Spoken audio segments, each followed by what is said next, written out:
Dear friends, I want to wish you a Shabbat Shalom. This Shabbat, preceding Tisha B'Av, which is next week, Wednesday night, Thursday, we'll be reading the Torah portion of Devorim.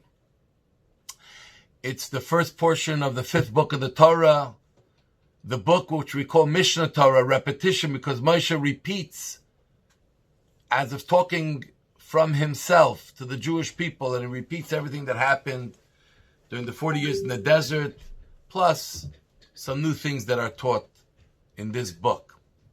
And he also is reprimanding the Jewish people. This is the last speech he gives before he passes away, and he's reprimanding the Jewish people for their behaviors. And he talks about how the Jewish people rejected God's decision to take them into Israel, and the spies came back with a terrible report, and they turned on God, and God punished them. They'll stay in the desert for 40 years, and therefore they had to go around a much more longer route through the entire southern border of Israel to the east, and then up to the north.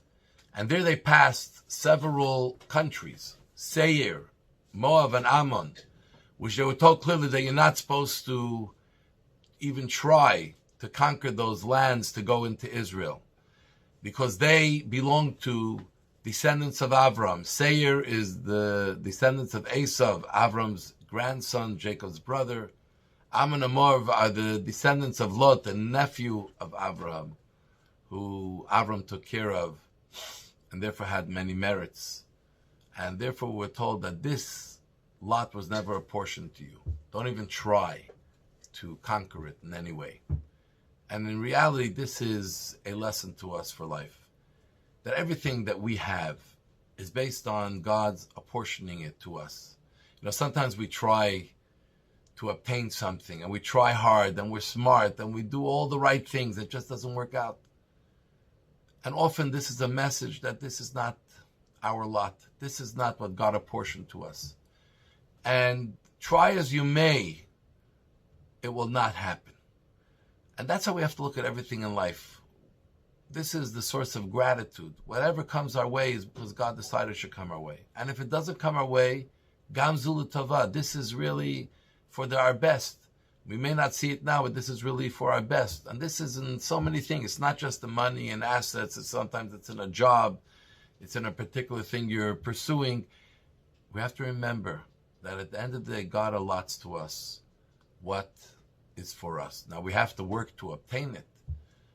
But what's not for us, don't even work to obtain. It's not going to pay itself off. And even if you get it temporarily, it's going to backfire. And that's how we look at the whole idea of Torah and mitzvot. That the idea of a negative commandment where God says don't partake of something, don't eat certain foods, don't do certain actions.